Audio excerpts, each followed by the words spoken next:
Do you know how much mental gymnastics it took me to get to being certain? I do think there are some like open areas where sometimes you just have to go try the new thing, like being willing to accept that a possible outcome is you fall flat on your face.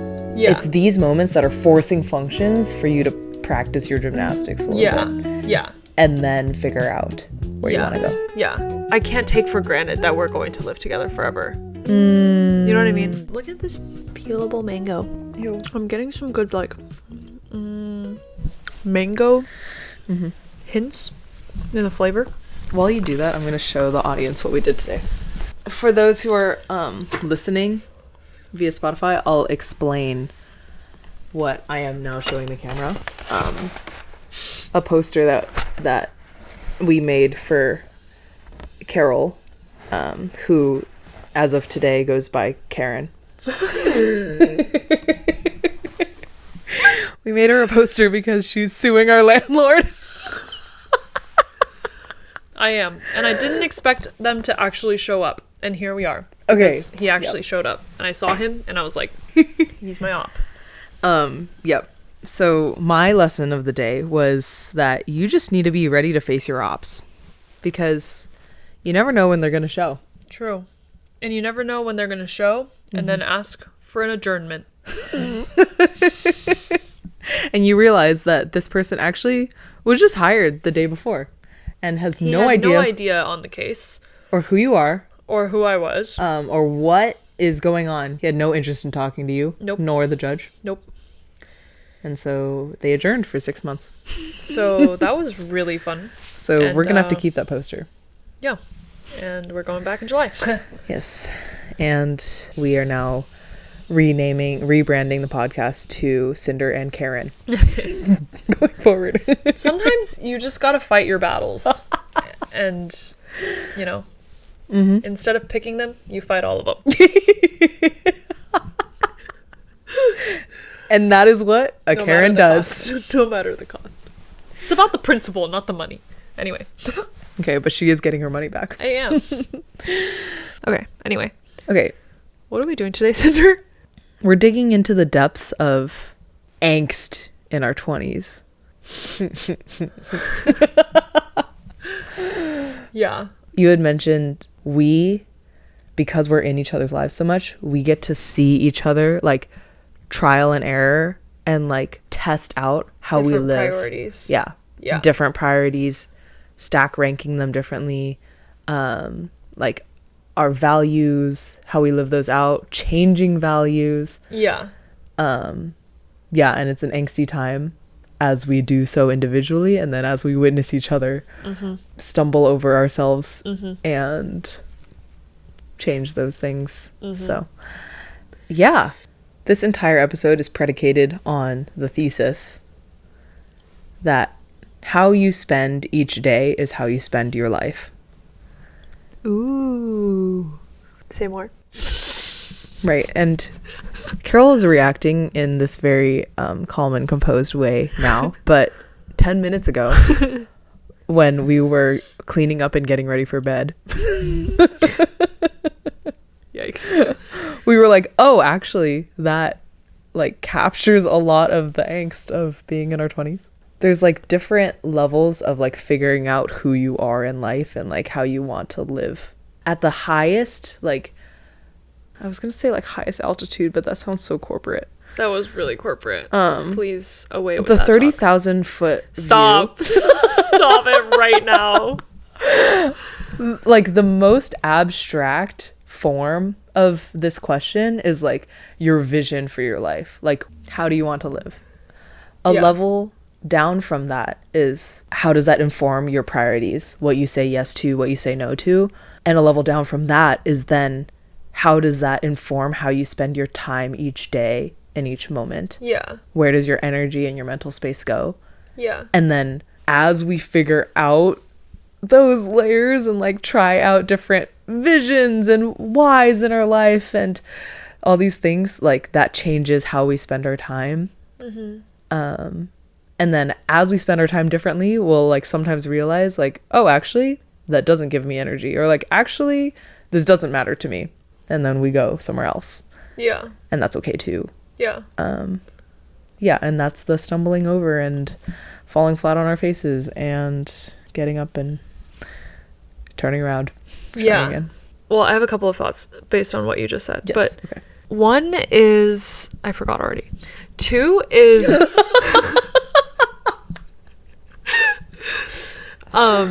recently I've just been like getting a lot of people's takes on like a career decision. And I got like so many people's take. You did. On how they would approach the situation. Yeah. And I realized that like, and the people that I asked are like generally like further along in their career than me. Mm-hmm. And I realized that they are so clear about what they optimize for in their life. I don't know how they got there, but when I asked them that question, I'm like, how did you get here? They're like, do you know how much mental gymnastics it took me to get to being certain?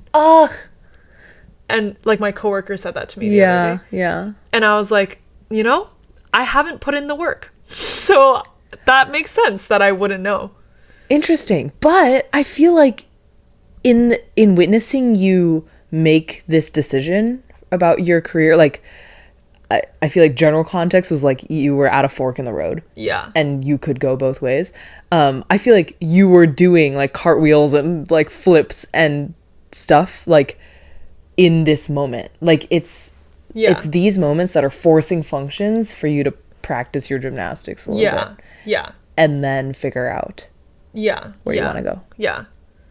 And I just feel like people who are further along in their career have done that, and they know in this season of their life like exactly what they're trying to optimize for, and I want that. Man, I want that. There are times where I feel like we've been like, wouldn't it be so nice to just skip 5 years into the future in our careers, just in our careers, because the 20s are nice, and I want to, you know, I like being 20 or in our 20s, but to be like 5 years ahead in career and just be so much more sure. Yeah.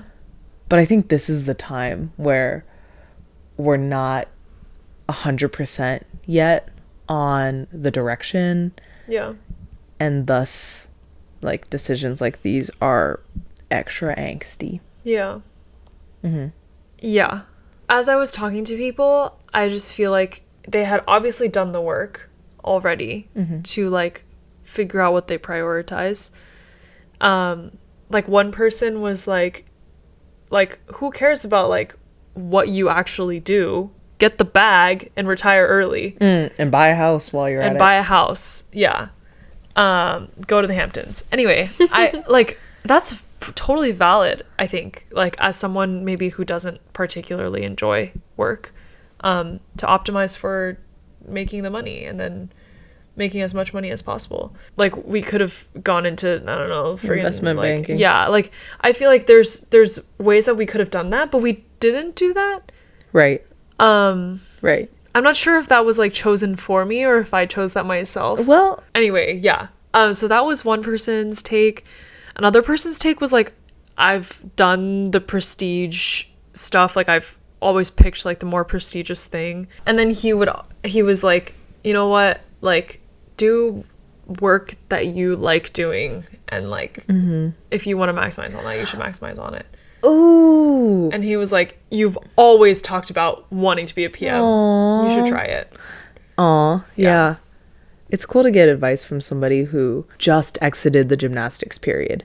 And so like we saw for the first time maybe him choose a slightly lesser name.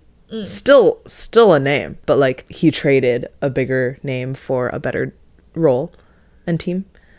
And work-life balance. He wanted to spend time with his wife. Oh yeah, valid. That's valid, like valid. why he got married, and then he was like, "Let me do this." So, right, and so he, or we see him, like having his priorities slightly more settled. But I feel like a few years ago he was fully in our shoes. True. And then because he has seen you grow too, he was able to speak into your life a little bit. Yeah. So I appreciate that. Okay, but work is just one example of... Okay, yeah. Or like, it's a facet of our lives where we're figuring out where it falls in our priorities. Yeah. And even like work as a whole thing can also be stack ranked. Its own self. Yeah. Like what you value when you're choosing your next job. Yeah. Yeah. Like sometimes I think about like if I were to work a 996 job, you straight up were like, Carol, how are Karen. we gonna do? Sorry, this was pre-Karen. How are we? No, you said I'm fully prepared to do this podcast myself. That's literally what you said. That was going to be a rebrand to The Cinder. The Cinder Show. I feel like I was just using that as an example of like if you aren't intentional about what you prioritize, you might just take the next shiny thing, which could be like a cool new gig at like a fast growing startup that is saying, yeah, you're going to work some weekends, and then not realize the things that you said no to unintentionally. Yeah. Yeah. Like time to do a podcast. Yeah. I think in that moment when I was thinking about like, do I do a 996? I do think I was like, well, I've never really experienced it. So like, what if it's just something I've never known? And like, maybe I would really like it for some odd reason. Yeah. Yeah. Yeah. So I don't know. The 20s are to explore. I do think there are some like open areas where sometimes you just have to go try the new thing, like being willing to accept that a possible outcome is you fall flat on your face. And that is okay. Yeah. Because another possible outcome is that you confirm a passion or an area of interest. Yeah. So I think that's what we're doing. Sometimes I think we get some bruises here or there. Here or there. Yeah. And then even with the bruises, it helps clarify like where to bandage up and go next. Yeah. I think an example for me that I thought of in one of our last recordings was us talking about surrounding ourselves with people who are not just the same, come from the same background and think similarly to us. And I think over time, especially being in New York, I've realized that I really value and want to continue like being surrounded by people who really challenge how I think, because innately like maybe we grew up in different contexts or environments. Yeah. Like you want to prioritize meeting people like that? Yeah. I think I have decided that more recently, but a year ago me was attending the same small group as you, where I think that small group Bible study had people who I felt like I could click with more naturally because of like more shared backgrounds, contexts, like work environments, for example. Like no, it was a hella homogenous group of people. Like migrants into the city, types of jobs, socioeconomic maybe standing. But because of that, it was so much easier to like build off of each other's thoughts and feelings, and it felt easier to walk together, or like that we could be in the trenches together in like certain struggles. And I think like both should exist, or in order to feel well-rounded for me in life, I realized that maybe I just need like 1 or 2 or 3 people who are similar, and then I would want everyone else to be different, I think, or like to challenge me. Yeah. I think that I've always seen you kind of have this value. Oh, okay. But then did you see me like testing it out in New York? Well, I do think you chose a church kind of like intentionally that way. I also feel like you like reading the Humans of New York books, so that's kind of where I got. Oh. Yeah. A new one came out recently. Oh, interesting. And I do think that's kind of what we wanted out of the New York experience also, is like different diversity and background, and I think that's cool. Yeah, maybe that value has existed and I have prioritized it more or less in different seasons, even in New York. And I'm coming into like this new season wanting to prioritize it again. Yeah. And I think in college it was hard because our school was homogenous. So like well, public school, you know, like that's true. Diverse in some ways, hella homogenous in other ways. Yeah. It also depended on which department you were in, I think. That's true. So I don't think I ever saw a non-Asian in my engineering classes. Oh, okay. Is that okay. a little So racist? Carol's. Well, I did see them during the finals, though. What are you saying? Non-Asians don't go to class? I didn't say that. You said that. I was in humanities departments, and the majority of my classes were non-Asian. Oh. Yeah. Interesting. Interesting. Yeah. I do think when I moved to New York, I was like, I wanted the diversity and perspective. And then my church is hella homogenous, and the diversity is we have healthcare, right? We have tech, okay, and we have some people who work in fashion. So that's the spread. Wow, you know, and we're all Asian. Mm-hmm. But so how is that working for you? Well, the thing is, though, that I mean, even so, we still have a little bit more diversity and perspective than if I lived in the Bay. Like, I think the Bay is like the most homogenous place I could ever imagine. Yeah, or a thought I had before we moved to New York was like, if I stay in the Bay and like I know I'm working in tech, then I'm just gonna be surrounded by like the same broies. Exact and it would just be so easy to fall into that. It would be so comfortable, so natural. So I do think moving to New York in and of itself was like a breaking out of that, or like a challenging that, which has been good. Has been good. Okay, so that's another example of a priority that you realized you kind of want to continue exploring. And I'm still figuring out what that looks like day to day, but I am grateful for my friendships currently, and I want to just keep investing. For me, another one that comes to mind is or when we were talking about the podcast earlier, so one time we took this class, and it was like a work and like calling class. It was like a workshop type thing. And they had this exercise where, can you explain the vitality graph? Yeah. I think of that graph a lot.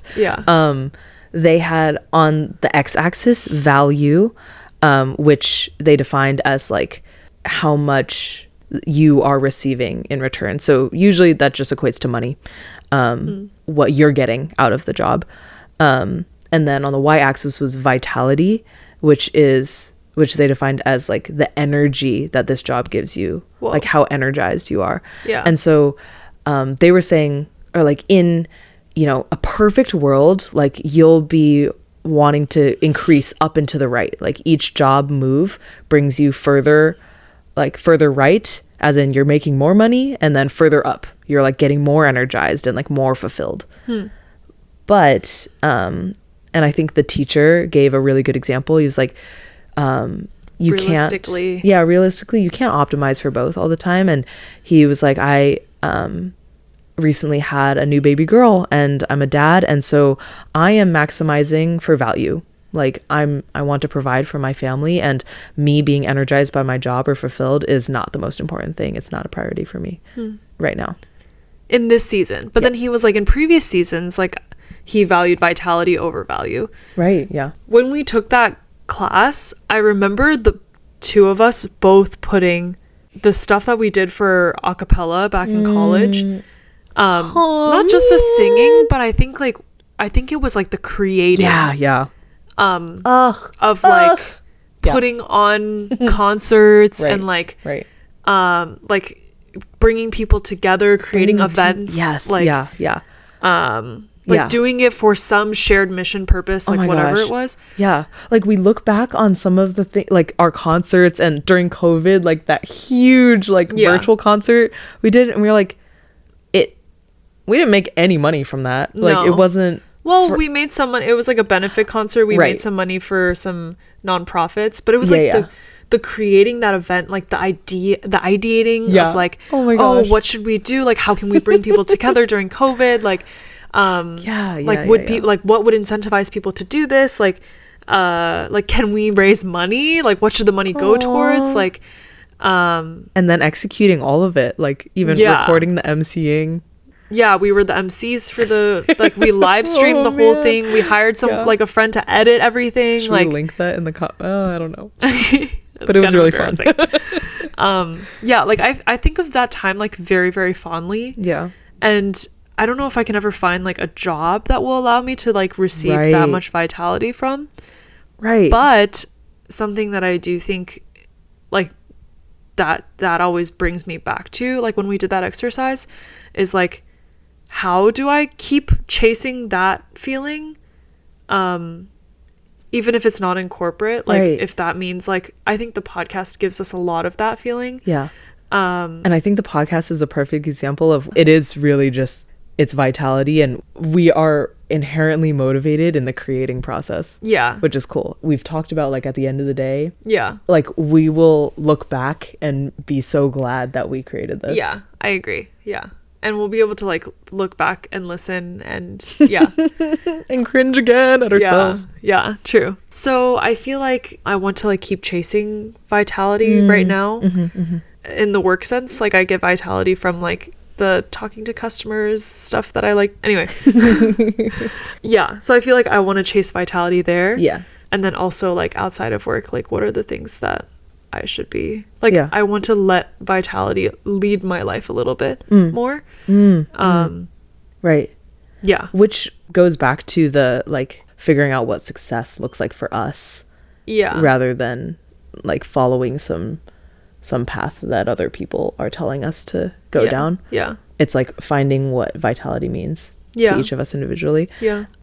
Actually a new thought that I've been having, that I'm going to try to verbalize for the first time, is I have realized I find vitality in feeling mentally challenged. Like, I like, at the end of the day, even if I'm tired, feeling like my brain was stretched through like doing something new, or like moments where I've had to like problem solve maybe. Interesting. Wait, what do you mean by problem solve? Ideally, I will be invested in the problem personally. Sometimes there are problems that I think I want to sit and solve. I'm like, this is going to sound so nerdy. I'm bracing myself. Goodbye. I'm like, this thing needs to launch, and how are we going to drive adoption the most effectively for this campaign? And then getting to like see that through, I feel like is a stretch, and I feel the impact, and sometimes that's cool. I forget what you do for work. Okay. And then you say those things, and I'm like, whoa, that's what you do. That's in a nutshell. On the other hand, sometimes I sat on the FedEx customer service line for like half an hour, and I was like, I am freaking not paid to do this. And that was a problem that felt like I was losing brain cells over. Okay. And today when we were in the courthouse, watching Karen sue our previous building management, we were exposed to like what it looks like to work in the courtroom, and I saw, I think, like examples of roles where it looked like mind-numbing, tedious work that was so inefficient. And we were talking about how like there are so many more efficient ways to run a courtroom. And so I realized that like, that would not have been like vitality for me, even if the lawyers are paid really well. Dang, I had a different thought. I was like, ooh, like these people are like probably coming prepared with a lot of logical arguments. I feel like that's kind of fun. Oh, bro, this girl came with like a PhD amount of like papers. It was my evidence packet. And also my cheat sheet for the judge. And so like me and another friend were sitting next to her as she was like flipping through all of them. all of those pieces of paper and like bookmarking them and like labeling them. And then when she went up to the front, she was like holding them in her hand in front of the other guy. I was holding them in front of the defendant lawyer guy, and just for him to say, hey, I want to push this back. Oh, I'm my gosh. Bro. Yep.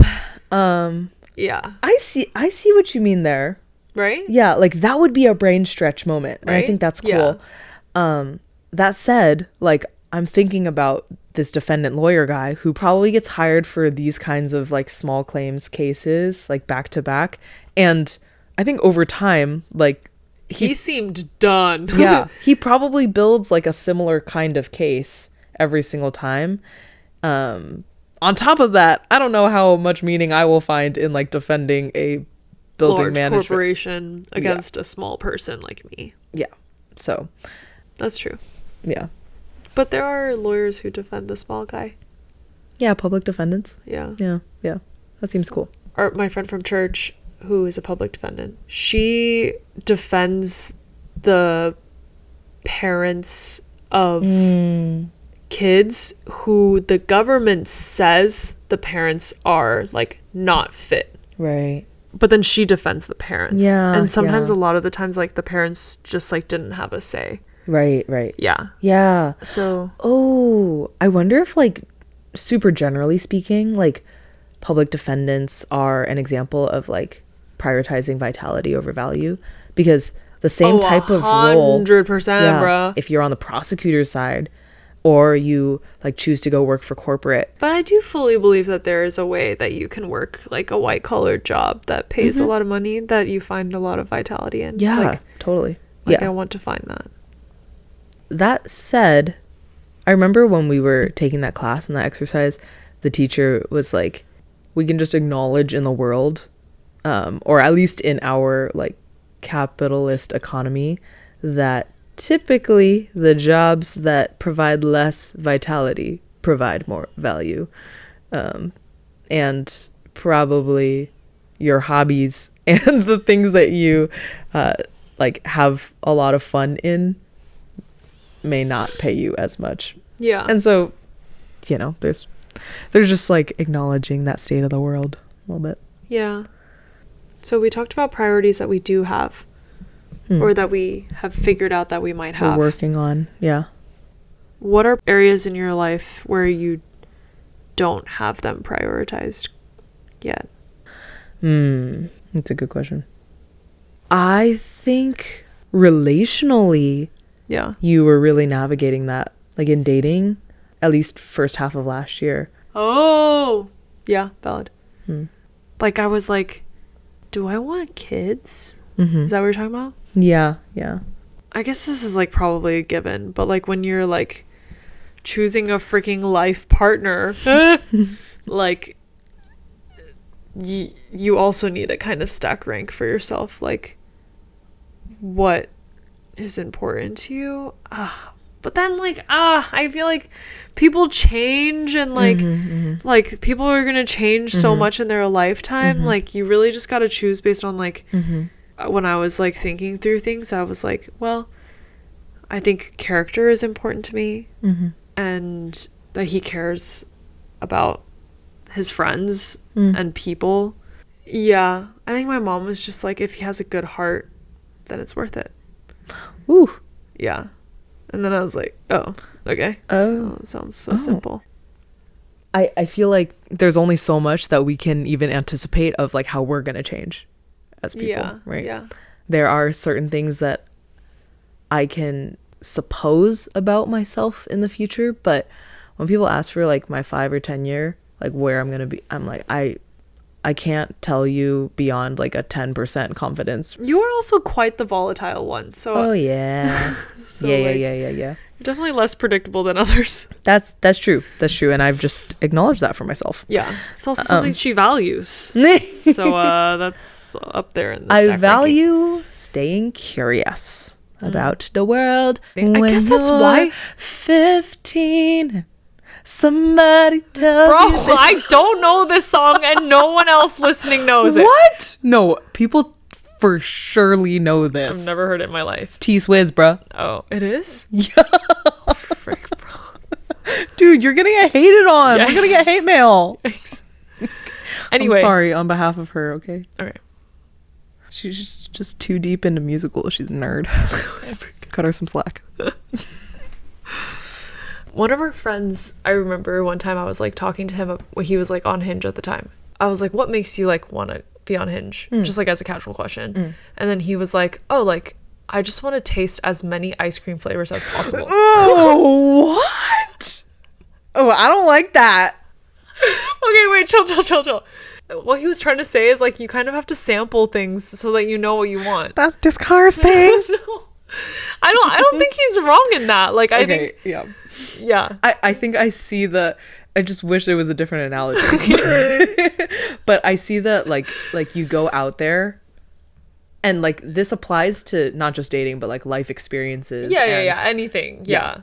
But I think the way that he put it was the ice cream, like you have to sample the ice cream flavors. And that actually kind of stuck with me. Obviously. Yeah. Now he's in a like serious, not long-term relationship. But I feel like, well, glad he found a flavor that he enjoys. Yeah. But he was like, oh, I just want to like meet as many people as possible, so I know like when I know, you know. You know when you know. I think that's like a valid way to try things out. And dating is a forcing function because you kind of have to make like active decisions. Like, do I continue to pursue this? Is this what I'm optimizing for? Like, right. Am I able to commit to this person? And he's like, yeah, what do I want in my ice cream flavor? Yeah. And like even in Emily in Paris, like in Emily in Paris, we have been binging Emily in Paris. We're on recently. season 3 and we started like 2 days ago. Anyway, in Emily in Paris, like when Alfie is like, yo, like when are you gonna come see me? And then she's like, well, I have work and I love work. Like then like she's come to a forcing function where she's like, okay, am I going to prioritize him or prioritize work? Well, he's making her prioritize, or like yeah, she's like, oh, I can do both. Yeah. And then it's like sometimes external factors push you to make a decision. It's a valid example. Yeah. So I feel like maybe the way that I've been going about life is I wait for the forcing functions and then I start stack ranking because I need to. And then before that I'm just like la la la. Similar to the fork in the road allowed you to force function. Yeah. Stack rank like what you're different priorities within a job opportunity. Yeah. I do think maybe in contrast to you, I proactively think and then overthink these priority things, which leads me to be more consistently, but then maybe more moderately existential. Like I think for you it comes in spikes because of the time bound or because of like the forcing function of it, and like you have a decision that you need to make. But you're just like you're constantly thinking about it and noodling on it all the time. Which actually that's a great difference between us because and even after I make the decision I'm noodling. So it's sometimes it takes up too much mental space. I was gonna say, like, I was thinking about how, like, I feel like you do have friendships kind of down. Like, you kind of know, like, who you value, like, what you value in friendships, like, who in what way you invest, and, like, I feel like you're clearer in that. And then because I've overthought all of them. And I realized I don't think I've had, like, as many, or like because you think about it a lot, you have it all figured out. And then for me, I need a forcing function for me to figure out. So otherwise, I'm just like conflict. La, la, la. Low key. Whoa. Low key. And does that apply beyond friendship? I do feel like career. I do think about it. Like I noodle on it often because I have to have motivation to work towards something. That's a forcing function. Yeah. I do think New York also generally, like, we feel the constraint of time and energy more, and so it creates like a subtle forcing function there. But I think, like, examples for me, I feel like I've toyed around with wanting to build even deeper roots in the city and maybe like imagining having a family here. But then I was like, on the real, like from what I've heard from older folks, that once the first kid pops out or like whenever they come into your life, your priorities flip on their heads. Like your life is completely different. So I don't know, maybe at that point, like Manhattan will be less appealing. I don't know. Or maybe like at that point I will have deepened roots in city life so much, whether that's in New York or whatever city, and then want to stay there and have my kid be exposed to like city life. IDK. Yeah. Or just to wrap that thought, I think like right now I really value the exposure of living in a city and the opportunities here, but 5 or 10 years from now that might be totally different. Yeah. Frick, I was gonna say something and then I lost it. Relationships, marriage, life partner, living in the city, having kids, 5 year, 10 year. Oh, I was gonna say nice. We did it, folks. Nothing she said reminded me of it, but I was gonna say, like, when we think about housing, like our next place to live, we're also going to have to stack rank. Yeah, like that's what you were saying about location and like where to move. Like reminded me of this, right. Because I think this past season of living in the wonderful Long Island City, I think we maximized for convenience and community and space and nicer apartment amenity type stuff. But then when we think about like when we have to move out in a couple of months, and I've also thought about like, what if it's like one of our last years living together? Yeah, I've totally thought of that. Really? You know, like I can't take for granted that we're going to live together forever.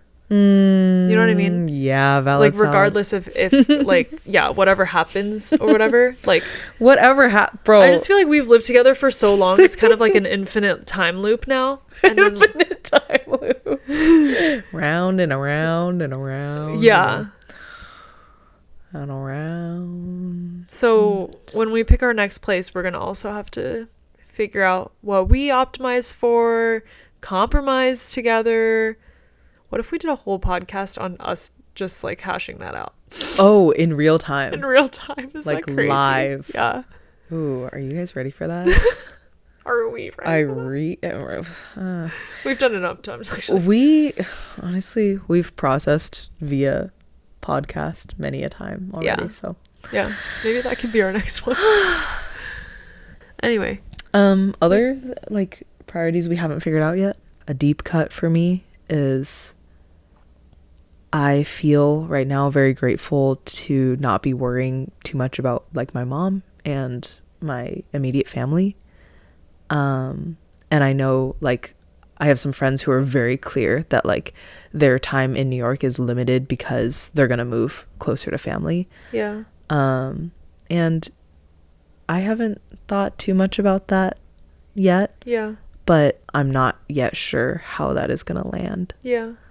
Yeah. I've also had the thought, although I've tried to like, I'm like, oh, it's not like, I don't have to think about that. I know. Right now. Yeah. Or that's why I feel like it's not quite figured out yet. Yeah. But I do think it is within this 20s decade that'll get figured out. It's like, I always know that I want to be close to my mom and like my family, whether that looks like living in the same city or like visiting on like a regular cadence as we have been in New York, and like just like being intentional about flying home and always knowing that I can, and like being able to maintain even a job, like just capacity, money in the bank to be able to go home whenever. And yeah, that's a good one. So it's up in the air. Yeah. Would you care to live near your sister? Oh, I mean, I think similarly, ideally, yes. Ideally, that girl gets a freaking job in New York because she loves New York. Really? Seems like a Brooklyn girly. Right? Yeah. She's Brooklyn coded. Yeah. Would you? I think so, although she's like very much a suburban person. Oh, so your guys' preferences are different. Yeah. I wonder how that happened. Yeah, I don't know. Yeah. Interessante. Yeah. But that's just her as like a 21-year-old, so who knows how she'll blossom in her 20s. Yeah. See the line where the sky meets the sea. It calls me. Anyway, Anyway. there are a lot of priorities that are still up in the air. Yeah. That we're figuring out. Yeah, and life just keeps throwing reasons for us to continue noodling on them. Yeah. But only I need those. Cinder will just noodle anyway.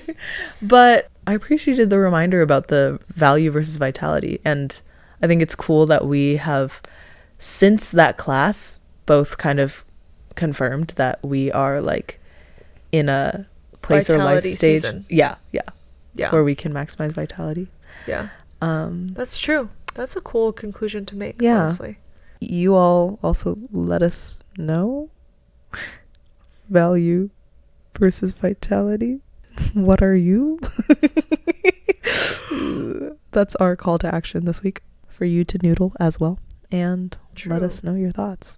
Yeah. If you were to plot yourself on a graph, where would you be XY coordinate on the value versus vitality graph? Maybe we should like plot all of our friends. Oh, that would be fun. Plot the listeners who respond. Yeah. Ooh, that would be fun. Yeah. Anywho, this whole time I've been like extremely congested and I don't really know. I know. Why. Yeah, what happened? I don't know. Yeah, I feel like every episode you're like they probably think you've got some condition, bro. Prior to this week I was like coughing for 3 weeks. Yeah. No, but sometimes you still do. Last night I was up late editing and then all of a sudden I hear you just like hacking your lungs out. Really? I did not know. Oh, what? That's funny. Oh, I was concerned for a second. Oh. And then I was like, whatever, should be okay. Whatever. I'll see you tomorrow. Whatever. The other day when I thought you died in your room because I thought someone broke into our apartment. Yeah. You know what I did for you? Yeah. I came out of my apartment. I came out of my room.